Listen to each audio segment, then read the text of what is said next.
One bad game can completely change the way a player is viewed.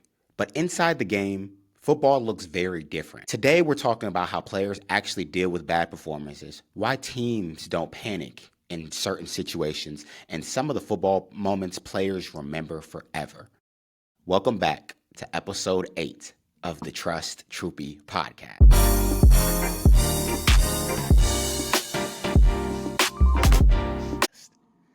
Yo! What is good, everybody? Welcome back to the Trust Troupey Podcast. It is episode 8. You know how it is. It's episode 8. 8 weeks into this, 8 episodes into this. I'm very excited. We're going somewhere. We got to change the scenery today. You know what I'm saying? We got to change the scenery. You say? Got a little bit more lighting in here, a little bit better of a camera angle. You see a little bit more of me today. I'm very excited. You know what I'm saying? We got a lot of big things planned. We got a lot of big things coming. I'm hoping we can get to a point. We can be in some big places and some big spaces, you know what I mean? But got to do a little bit of plugging before we get into the episode.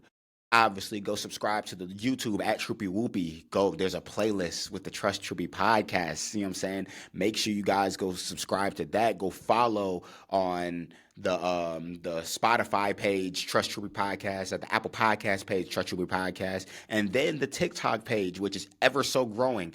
Got to 1,000 followers on there. Shout out to that. We're growing. You know what I'm saying? We're almost there. We're almost to the point where we want to be. You know what I'm saying? We're ever growing. You know what I mean? That's the whole point of this. We want to grow every single day, and we want to make sure that people are enjoying the content. You know what I mean? So just keep following, keep supporting, keep doing what we do. But let's get into today's episode, okay? I kind of want to talk about something I brought up a little bit on my TikTok page, and it's players are scared. Players playing scared these days. I feel like today, more than anything, players are playing scared. They're scared of a ranking. They're scared of a stature. They're scared of anything. And I want to touch on this because I don't think you guys understand how important it is not to play scared out there on the football field. Like, I see a lot of players within comments, a lot of high school, young middle school players. Well, he's a 5-star, so why can't I do anything? Or he's a 5-star, you wouldn't be able to do anything. Does that ranking scare you? Like, no. Let's really.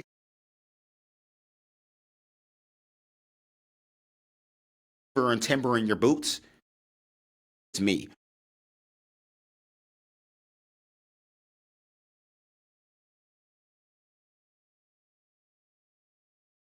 I went against a multitude of 3-star, 4-star, 5-stars, and it made me want to play harder because of the fact that they were a 3-star, 4-star, 5-star. I wanted to prove that I was just as good as them. I didn't care that you had an LSU, that you were an LSU commit. I didn't care that you were an IU, a Purdue, a Notre Dame. I don't care where you were committed to.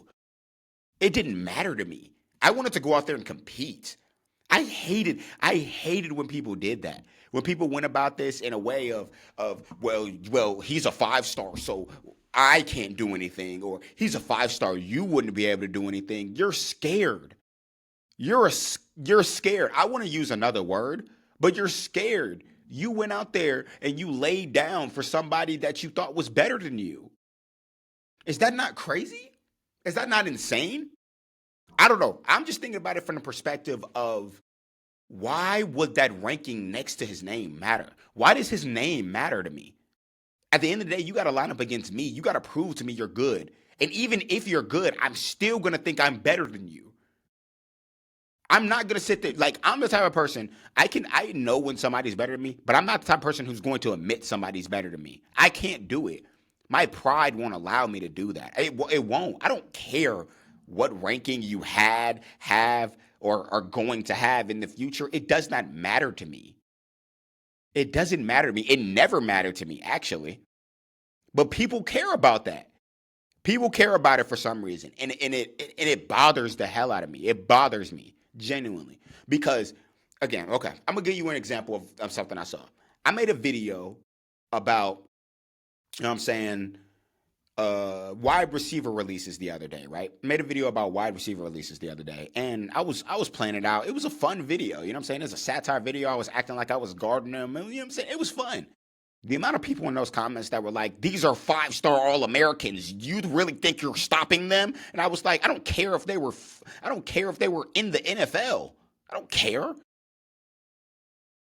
I'm going to line up against whoever's across from me. And I'm going to play them. I'm going to play them as if they're my teammate. I'm going to play them as if I don't know who they are, because to me, they're nobody. I don't care that you are a 5-star. I don't. And neither should you. But the problem is we get into this thought process, or this thinking that those rankings mean something to me. Why should I care about it?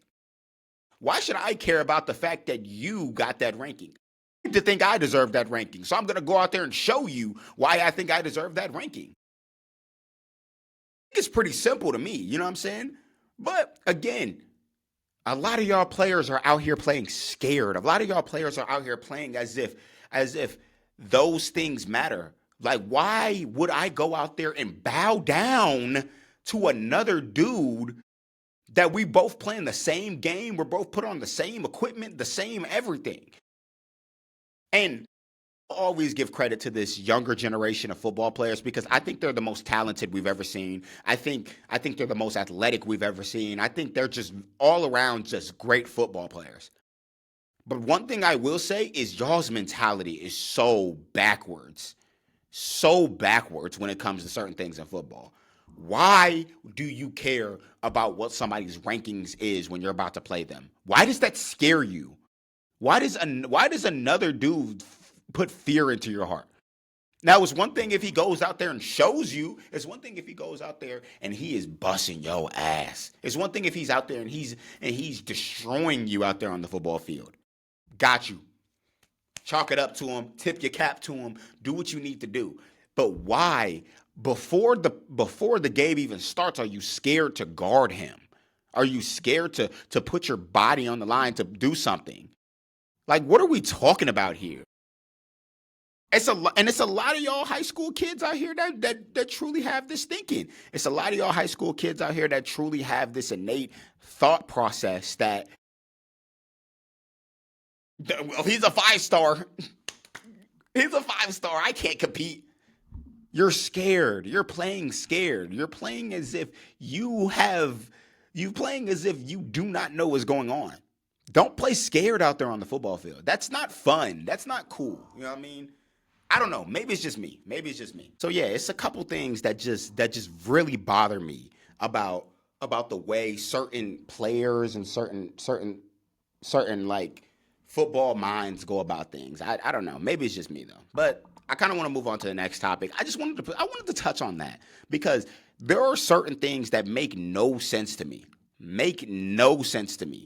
Especially in the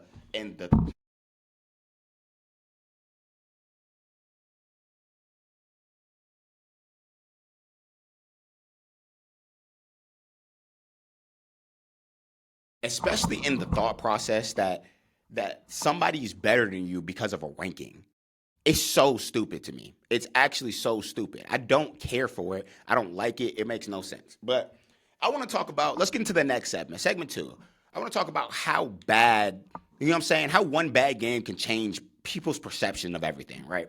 Because oftentimes we think of things from a lens or a standpoint of one good game could change your whole trajectory of your career, right? One bad game could also have media narratives spewing or whatever. One bad game also means the fans are going to start flipping. One bad game also means that fans no longer have a backbone. They no longer believe in you, right? And it's weird. It really is weird, because football, it's not a perfect sport. You're not going to be perfect in everything you do. And even those that are the greatest at it weren't perfect. So that's why it irritates me that, like, a lot of, like, fans, when it comes to, like, bad games, they'll sit there and act like this player is a horrible football player after the one game. You know what I'm saying? I hate when people do this, especially with the cornerback position. The cornerback position, they do this often, and they do it because they don't know nuance. They don't have nuance. They don't understand that one bad game doesn't make you a bad player, but the player could still have a bad game, right? It's either that player can do no wrong, or that player just had a bad game. You know what I'm saying? Like, I don't know. I don't know. It irritates me because people will talk about it. People will talk about it as if it's such a simple concept, and it's oh, bad games mean bad players. No, like some people can't. Some people don't live up to the moment. Some people aren't as hyped as people thought they were gonna be. You know what I'm saying? Some people just don't play good games, you know what I'm saying? But like a good performance is dependent on the week, you know what I'm saying? Maybe the scheme for that week just didn't benefit that player. Maybe there was somebody on that other team that does everything that this player struggles with. You know what I'm saying? Maybe maybe like oh, it's just a bunch of different things you can talk about when it comes to this. But people don't talk about it in the ways they need to talk about it. It's either that player sucks or that player is the greatest player of all time, and there's no in between. We can't have two different things be true. You know what I mean? Because like there are some players out there that like have had bad games, have had historical bad games, and now there are people still talking about them as if they suck at football because they had that one bad game. For example, number 24 in Miami in the national championship. He had a rough game, but he also made some plays. There are people out there talking like he is a horrible corner, as if he wasn't guarding a back shoulder fade almost every third down. No, you can't anticipate a back shoulder fade because that's how somebody runs past you. But like people made it seem like it was that simple. Miami corner couldn't guard. Well, he can't cover for anything. Like, bro, come on now. Come on now. We're not doing this. We're not doing this, man. Two things can be true. Somebody can have a bad game. It is okay for somebody to have a bad game. It's okay for somebody to have a bad 2 games, as long as they get better in the process. I told you last episode, you got to lose in football in order to get better. You got to lose in football in order to get better. Having bad games is crucial to development. Do you know how many bad games I've had in my football career? Dude, my senior year of college, my last year of football, and to where I was supposed to be at my peak, you know what I'm saying? I was supposed to be at my peak. I had I had a really bad game, like the third game of the season. It was awful. I was getting beat on everything, double moves. Luckily, the quarterback was overthrowing everything, and luckily my D line was getting home. But I didn't have a good game. I didn't let up any touchdowns. I got a pick in the game, but at the same time, they were going at me because I wasn't having a good game. I wasn't. I just wasn't, right? But sometimes it happens. Like, did I let that affect me? No. I moved on and I got better throughout the season. All conference. I was like top 2 in the conference in picks. I led the conference in pass breakups. You know what I mean? Like, some of these things, you know what I'm saying? Like, you're supposed to get better throughout the course of a season. You know what I'm saying? And even if you have a bad game on the biggest stage in the national championship, that doesn't make you a bad player. But a lot of this goes back to the fans' perspective. I always say to people, I hate hearing a fan's perspective on something, especially if they've never played football. I hate it. I hate it beyond everything because it will never make sense to me. I hate it. I hate it. I hate it. I hate it. It actually makes me very upset that it happens. You know what I mean? I hate it. I hate it. I hate it. I hate it. I hate it. I hate it so much because of the fact that they will genuinely try to they'll genuinely try to they will genuinely try to act like their perspective is better than all, right? They'll try to act like everything that they're saying matters in the course of the game. And it doesn't. It just doesn't. It's never that way. It's never that way. It's never the way people think it is. I hate it so much. I hate it so much. Especially those like this is my problem with like analysts and a lot of guys in on ESPN and these sports segments and apps is a lot of them have never played. A lot of them have never played or have played for a very short time or didn't play in high school or barely played in high school. You know what I mean? Like I it sounds stupid, but I truly I choose not to listen to people that haven't had at least up to college. At least up to college playing football. If you try to sit there and tell me something about the game and you haven't played, I don't take you seriously. I don't take you seriously. I just don't. It's easy to not take you seriously because you don't know what you're talking about. You don't. And as much as you study the game and act like you do, there are certain things within the game you just will not understand. You won't. I don't know. Maybe it's just me though. I don't know. I think about it from the perspective of, especially with this bad game conversation. Every player has had a bad game. Even the best of the best. We've seen Derrick Henry this season. He fumbled a lot. Derrick Henry's one of the best running backs we've ever seen.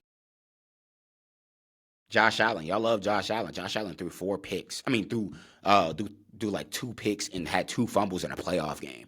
People have bad games. Do that make them bad players? Absolutely not. That's why I need some of y'all in the media, with these narratives to just stop, to stop, because y'all sound stupid. Y'all sound dumb. All right, let's get back into it, okay? I want to make a public service announcement. This is my next segment. I want to make a public service announcement, okay? If you have not made it to college yet, right? Have not played college football, have not gotten close to college football yet, you're still a freshman, sophomore, junior in college, right? In high school. You need not to speak on what level of college certain people went to, right? Let's talk about this. Let's talk about it. If you did not go to college to play football and you are past college and you are past that point in your life, you are not qualified to speak on what level of college people went to. People go to college to play football at all levels. All levels of football, to me, are good football. D1, great football. D2, great football. D1 FCS, great football. NAIA, great football. D2, great football. D3, great football. If you have not gone to college to play football, you cannot speak on what level of college people have gone to. It is not your job. It is not your right. It is not, you quite frankly just can't speak on it, right? It goes for all the high schoolers out there. I said this in an earlier episode, you are messing up your chances by talking crazy on the internet to people that have played D2, D3, whatever. I went to go play college football. Whether it was D1, D3, or whatever, I played college football. You have not. You are still in a position of where you can go play college football, but you're going to talk crazy about somebody that went to go play D3? And even those that have played college football, and you still have the mindset of, well, he only played D3. I still played college football. NCAA. It is under the NCAA. I played college football. And it really irritates me. It irritates me because it'll be a high school kid. You know what I'm saying? I'll make a video about football, whatever, and it'll be a high school kid in there be like, well, he only played D3, by the way, and it'll be a freshman in high school. Like, do we not understand that coaches look at TikTok? Coaches are going to see your comment and be like, oh, really? D3, by the way. And I'm going to tell you guys now, it is not easy to just go to college and play. Now, there are people in college that I have seen that I'm like, how did you get here, right? But also, D3 does have the biggest rosters in all of them. I give you that. But there are certain people that'll get on here and talk wild, talk absolutely wild, right? Like I made a video about my conference rings, my conference championships that I won in college, D3, by the way, right? And somebody was like, oh, this is actually really impressive. And then somebody comments under that, D3, by the way, middle school kid commented this. You couldn't sniff the barn if you wanted to right now. You couldn't sniff the barn. And then there are people that are in high school or are currently in college that didn't play football on any type of level, trying to talk to me about how my level isn't like, duh. But the problem is we let too many people get out here and think they know what they're talking about without getting to the level, without getting to a good level. There are high school kids that will never touch college that think they have a right to say have a right to judge what level somebody has gone to. It needs to stop. I'm telling people this with wholehearted, with the most good in my heart. Stop it. We need to stop giving people a opportunity to speak how they feel about something if they haven't experienced it, right? We need to stop giving people an opportunity to tell what they feel about something if they will never get to that point, right? Because I'm telling you now, out of everybody, out of everybody that wants to comment that stuff, I will bust yo ass in whatever you want to do football related. And I only went D3. That's the thing that be getting me is y'all think because I was D3, because I only did this, you know what I'm saying? You got to realize I was a 5'8", 160 corner, and I still played college football. I still played it at a high level. We still played it at a high level at D3. Imagine what I would do to you who isn't going anywhere, right? But one thing I need, because I'm not even going to speak that narrative out there. I want everybody that watches me, every young kid that follows me, every young kid that is subscribed to me to understand that I want you to succeed. But the way to succeed is not to tear other people down. I can handle it. I don't really care. But there are other people out there that you are discrediting their hard work. You are discrediting what they can and can't do. You know what I'm saying? My boy from John Carroll, D3 wide receiver that's absolutely killing it right now. Are you gonna sit there and tell him that his level of football wasn't that good after going out there and competing with everybody? You're gonna tell him that? You're gonna tell all the people that came from Mount Union and Whitewater and North Central that their level of football just wasn't as good, even though they made it? You know what I'm saying? And I need people to understand something too. My I did not want to go to the NFL. That is one. I also don't believe I could have made it to the NFL. That is two. You see how how two things can be true, but also I also feel like I did not want to put in the work to go to the NFL. My body was deteriorating. I simply did not feel the need to play any more football. Do I think if I trained, if I trained and I got to where I could be, I could go? Possibly. I just also need a lot of young kids to understand something. You know what I mean? I, I'm telling you, we live in an era of hate rather than support. We live in an era that people would rather go out of their way to hate on you for what you did or to discredit what you did than to show love and support. Hey, you did a good job, right? Hey, that was awesome what you did. You know what I'm saying? Despite them thinking they could do better. I'm not saying don't think you could do better, but we live in an era to where kids would rather hate and they see people hate. You know what I'm saying? And they see people hate and they see people go out their way to genuinely hate on something, right? That's why I'm telling you, like a lot of the kids are getting such a wrong perception of how to go about things in life, about how to go about things in football and everything. So like you can get on the internet and see somebody that played D3 and you can discredit him because you want to go D1 FBS, but if you don't go D1 FBS, then I don't want to hear anything about right. You know, like we have to realize something. We have to realize something and we have to realize something fast, okay?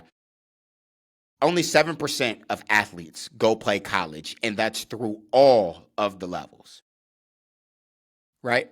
D3 is the easiest, I would say. That doesn't make it easy to get a D3 offer. A lot of it is subjective to the area you are in. A lot of it is subjective to the level of football you play. You know what I mean? I know there was a lot of Indiana kids on my football team because we were a school in Indiana. But I can truly say that 95% of them were dogs. Dogs without an opportunity. Now, there were a couple of them that were here and there that was like, how'd you get here? You know what I'm saying? But even then, that doesn't make it any less harder. That doesn't make it any easier, any harder, right? To get to this level. But we'd rather discredit those who get to this level, right? Same thing with D2 and D1 FCS. We shit on those people for getting to that level. Why didn't you go Power 4? Not understanding that Power 4 is the smallest and the smallest percentage to get there. You're not gonna get a Power 4 offer unless you are that guy.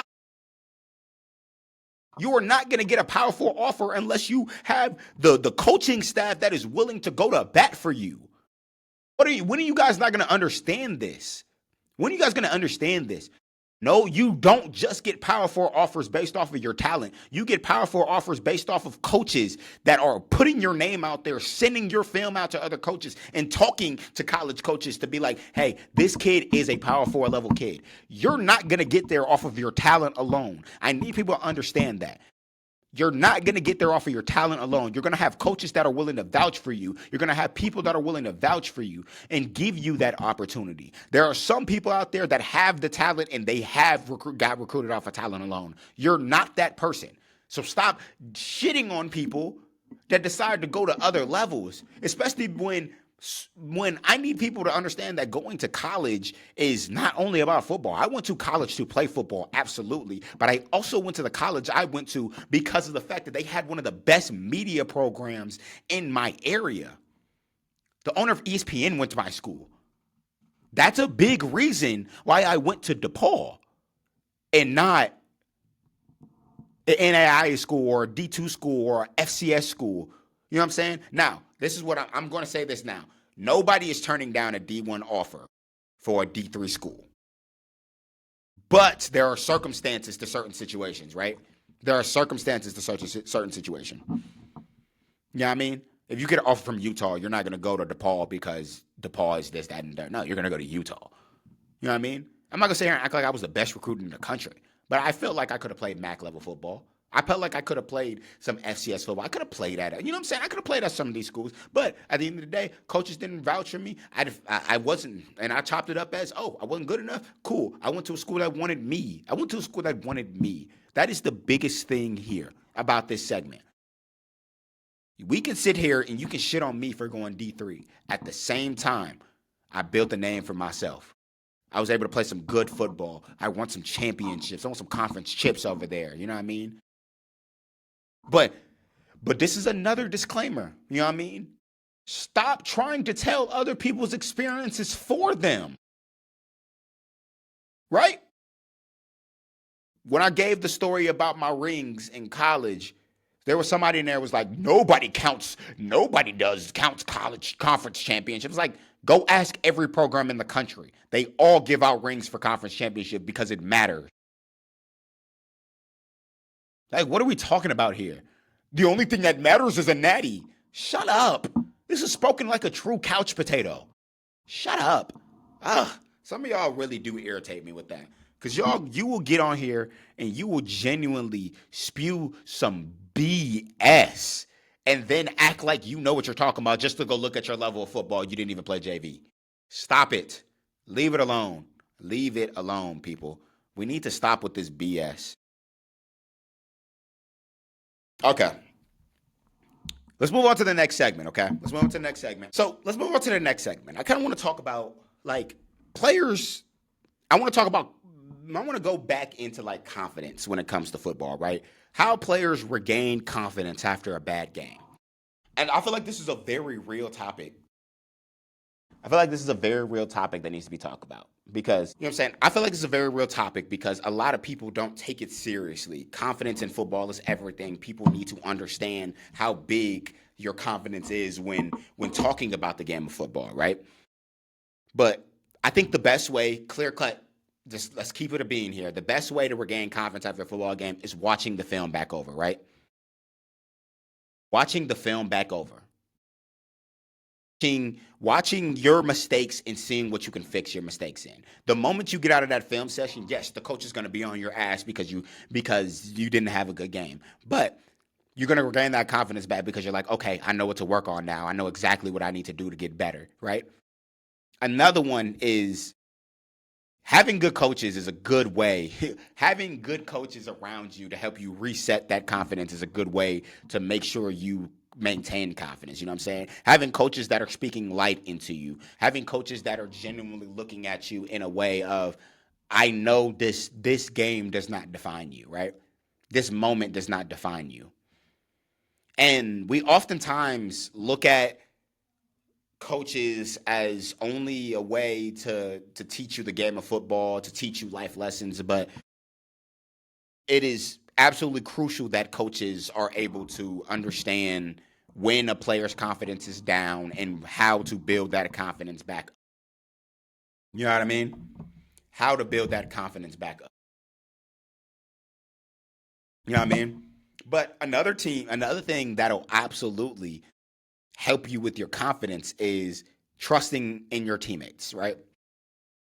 I often say, I am not friends with everybody on my football team. I was not friends with every single person on my football team, but I knew I could trust the person next to me to do their job. I knew I could trust the person next to me to do what I needed to do. And I think that's a big reason why my team was as good as it was my senior year, right? My senior year of college is because everybody trusted the person next to them. So much so that it makes your job easier. I knew my D-line was going to go get home. I knew my D-line was going to go get the sack. I knew my D-line was going to be able to do what they needed to do, right? I knew my D-line was capable of doing all of this. So it made my job easier, right? But sometimes that confidence doesn't just come back out of nowhere, right? Sometimes that that lack of confidence lingers around sometimes. You know what I mean? Sometimes you get beat on a play and you think, damn, I'm going to get benched. Damn, something like this could happen again. I don't want it to happen again. But you have to understand, you have to play with a next play mentality. You have to have a short memory in football. You know what I'm saying? The moment you teach yourself how to have a short memory in football, the moment you will never lose confidence. Having a short memory in football is everything. You have to have a short memory. You have to be able to forget the last play. You have to be able to forget the bad play. Even the good plays, you have to be able to forget the good play and move on to the next play. Because the only play that matters is the play that is happening right now, right? The play that just happened 30 seconds ago, that is in the past. We have to move on. What is going to happen on this play? That is the number one way to retain your confidence. The number one way to retain your confidence. And I will scream it from the rooftops, too. You will always lose confidence in yourself if you continue to dwell on the play that happened before. That's why you see a lot of players, younger players, that, like, let's just say they get a pick or they get a touchdown. They'll talk about that pick or their touchdown for the rest of the game. You remember that? Remember when I got that touchdown? Yeah, but I also remember when you fucked up 3 other times too. You have to learn to keep shit in the past. You have to learn that play that just happened was great, or that play that just happened was bad. Move on to the next play. Go make a better play the next one. You know what I'm saying? Go make up for that play that you just did, right? You have to do that. You have to do that. And oftentimes it's hard for football players to do that because football happens like this. Football happens at such a fast pace, right? Football happens at such a fast pace. Football happens at such a weird moment and angle. Like, you have to be able to forget about it in an instant. Because at the end of the day, how are you going to play the rest of the game if you're remembering that one play? If you're dwelling on that one play, you know what I'm saying? And it happens to me sometimes. I'm not gonna sit here and act like I was unwavering confident sometimes. There were games where I was messing up and that play would get to me, and I'm like, why did I let that happen? I'm better than that, and it would get to me. But it took one teammate. It took one person. Hey, Troupey, let's go. You good, bro? Let's go. Next play. It took one coach. Hey, they're gonna try it again. Make sure they don't do it again. You know what I'm saying? That's all it takes sometimes. Regain your confidence. Continue to hone in on what you have, and that's who you are, right? That's who you are, right? Sometimes your confidence is going to be like a roller coaster. It's gonna go up, it's gonna go down, it's gonna go all around. You're gonna get flipped upside down. Sometimes you're gonna think about it from a certain way, from whatever. Don't let it waver you. Don't let it affect how you go about things. Don't let it affect how you're going about the game. Stay solid and understand that this does not define you. That one play that happened, that series that happened, that game does not define the type of player you are, right? It doesn't. It doesn't. But okay, I want to zoom out to another team, to like the team level, right? Somebody asked me a great question. Somebody asked me the question of, why do good teams not panic when things go bad? And it made me think about this because the simple answer is they've been tested, right? I've talked about this before. They've been tested. They've been put in this situation before, so they know not to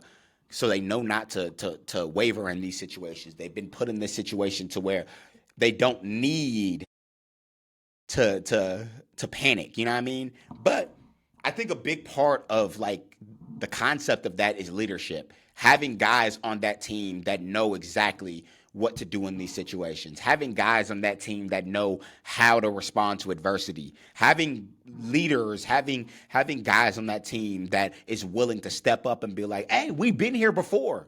This ain't nothing. We've been here before," right?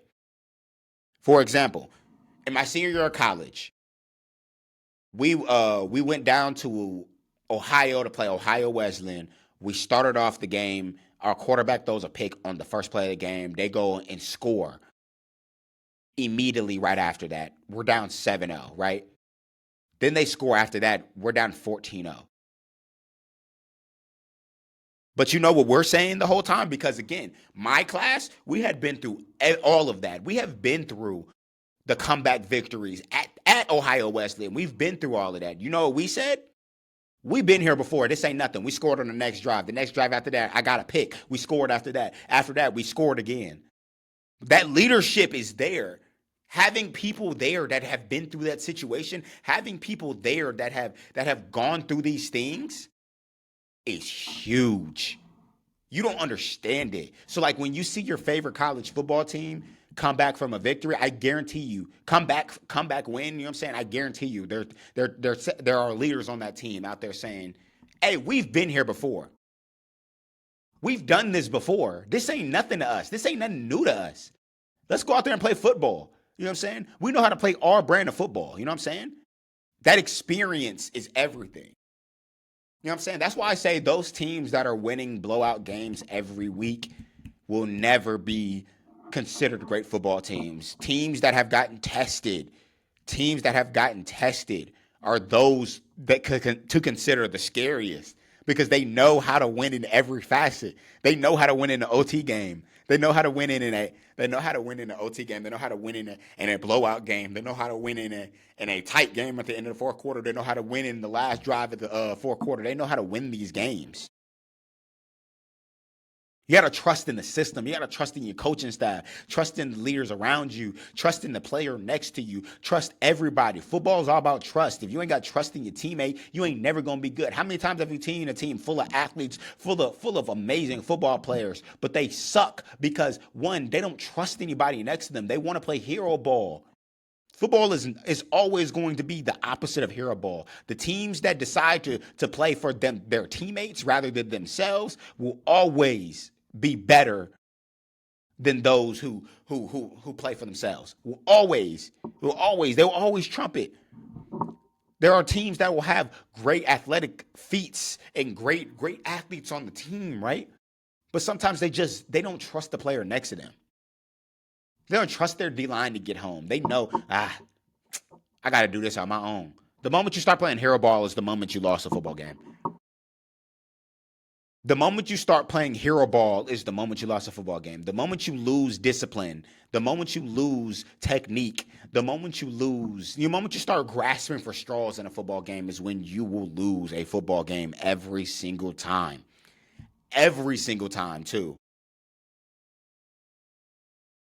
The moment you lose discipline, the moment you lose what your coach has been telling you all week, the moment you lose the game plan, the moment you lose, you know what I'm saying? You get what I'm saying? The moment you lose the core things when it comes down to the game is the moment you lose a football game. And that is the difference between a team that panics at the face of adversity and a team that doesn't. A team that stays solid, the team that knows that this game doesn't define who they are as a team, versus a team that is just surprised to be there, will always beat that other team. It's always going to be that way. Always.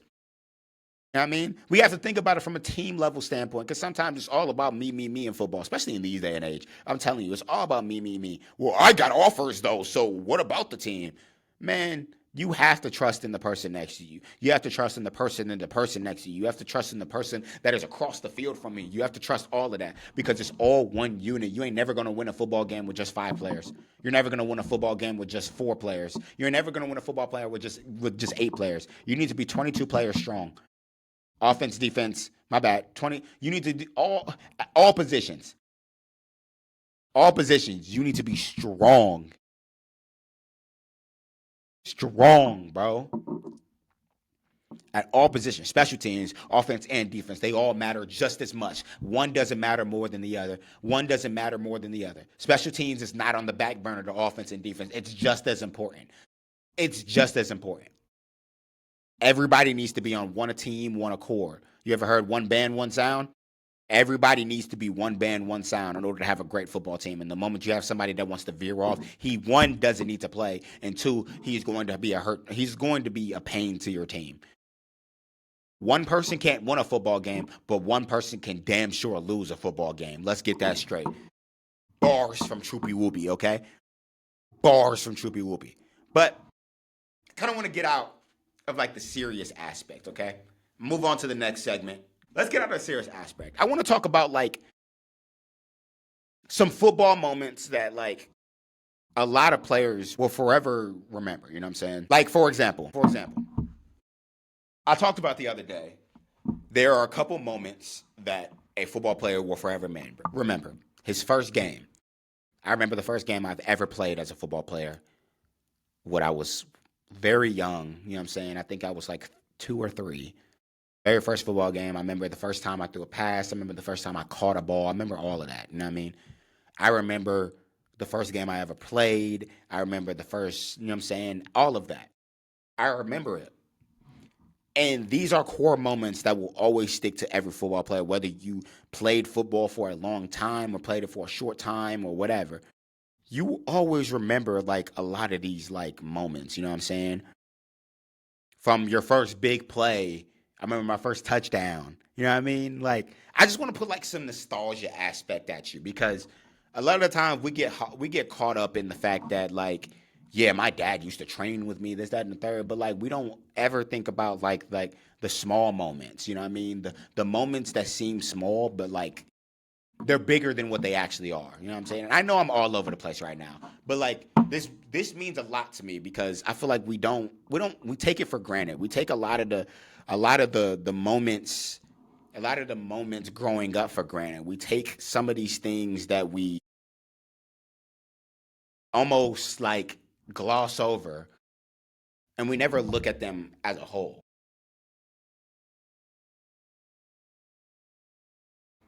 You know what I mean? Like, I remember making my first mistake in a football game. I remember like it's that type of thing that kind of shapes your the way you play, you know what I'm saying? For example, when I was growing up, the first team I ever played for was the Bengals. It was a little league team, Pike, you know what I'm saying, in the Pike League, whatever. And we sucked. We were horrible, you know what I'm saying? We didn't have a good O-line play, you know what I'm saying? We lost every game. It was awful, but I learned so much about just the game of football in general in that first year. And I absolutely fell in love with the game from there. You know what I'm saying? I played quarterback, running back, receiver, corner, safety. I played everything because it's Little League. You're gonna play everything. But like I just remember like the core memories getting from that. The core memories I got being out in the backfield with my dad while he went over the plays with me, while he, you know what I'm saying? The core memories I got from scoring my first touchdown, even though like it got called back, or being able to lead my first drive, or being able to just do anything. Like, I don't know. I don't know. And like oftentimes I know like this podcast is supposed to be like X's and O's of football. But sometimes we gotta take a break from that. Not everybody wants to hear X's and O's all the time. But I kind of want to know from y'all. You know what I'm saying? I'm gonna ask. I'm gonna put a poll down here. But like, what was your first football moment? What was the first football moment that you truly remember that changed your whole perspective on the game of football?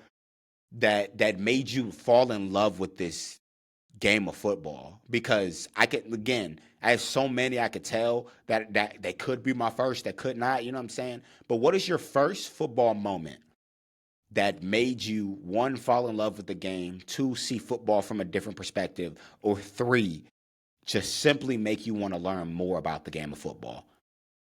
I want to know that. You know what I mean? I want to know that down below. I'm going to ask this in comment sections. It's probably going to make a clip. You know what I'm saying? Probably going to make a clip. But regardless, let's move on to the next segment, okay? I wanted to get into some nostalgia. Let's move on to some viewer questions, okay? If you had to coach a football team that was really bad, what would you focus on fixing first? Shout out my boy Nathan. The first thing I would focus on fixing is the O-line and the D-line. I tell everybody this all the time. Your teams are absolutely nothing without O-line and D-line. Your teams are absolutely nothing without O-line and D-line. Your teams will suck without O-line and D-line. Your teams will forever be garbaggio without O-line and D-line. I'm fixing the O-line first, because without no O-line means no run game, no pass game, no nothing. Whatever it is, you know what I'm saying? Let's just say we're looking from the high school level, right? The first thing, if I'm trying to build a team back from being really bad, the first thing I'm doing is I'm getting the O line together. Getting the O line together. I'm getting people that want to put their body on the line to protect that quarterback, that running back, those receivers. That's the first thing I'm fixing. The next thing I'm fixing is the D line. You can't do anything without pressure on the quarterback. You want to build from your trenches out. You want to build from your trenches out. You can go find a good quarterback anywhere. You cannot go find a good O line and D line anywhere. You have to have dogs. You have to have people that are willing to work. You have to have people that are willing to go to war down there in them trenches. You know what I'm saying? And if you do not have that, you might as well throw it away. Throw the team away. O-line and D-line is the most important positions in football. They're the most important positions. It's not the quarterback. For all of y'all out there, it's not the quarterback. O-line and D-line are the most important positions in football. Without those, you have nothing. Right? Start from there, then we're going to build out. Because once you have your O-line, D-line, I think it's important to get your defense together, because your defense is going to win you championships. Your defense is going to be the reason why your offense is so good. You're going to go out there, you're going to get some linebackers that are willing to hit. You're going to go out there and get some corners that are willing to cover, that are willing to do anything, and some safeties that are smart. I personally think the safeties are the leaders of the defense, so I'm going to go pick some good safeties too. So we're going to go O-line to D-line to defense, and then we get our skill positions. We start with the quarterback. We go and find our quarterback. We go and find our receivers, fast, physical, whatever you want to do, and then you get your running back and your tight end, right? But it is crucial that we start with the O-line. It is crucial that we start with the O-line. It's crucial that we build everything out from them, because without them, the team is nothing. Without them, the team will be nothing. You know what I mean? Without them, the team will be nothing. You know what I mean? Okay, let's see. Let's get another question going. How many offers did you receive, and why did you end up choosing DePaul? Okay, shout out to Mason. I haven't really told this story, but like I was under recruited. You know what I mean?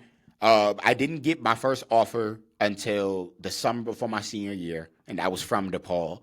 And then after I got that first offer is when everything started to go up from there. I would say offers wise, a lot of the D3 schools in the area I had. So I had a bunch of D3 offers. I had a bunch of D2 offers, and I also had a couple NAIA offers too. I don't know exactly the number because one, I wasn't really counting. Two, I was severely trying to look for the school that was for me, not trying to count up how many offers I had or whatever. And I had some preferred walk-ons from some D1 SCS schools and this, that, and the third. But ultimately, it was D2, D3, NAIA, right? And I chose DePaul, one, because they were the first school that offered me. They were the first school that gave me an opportunity, and they were the first school to give me a good chunk of money to go to the school, scholarship-wise, right? But two, I chose DePaul because it was going to give me the best opportunity to do what I wanted to do in the future, which was media. You see where I'm at right now. So I chose DePaul for the reason of, one, I could get a great education. It was an amazing school to get a great education. But I thought it was best to choose a school that was the best for me to go to. I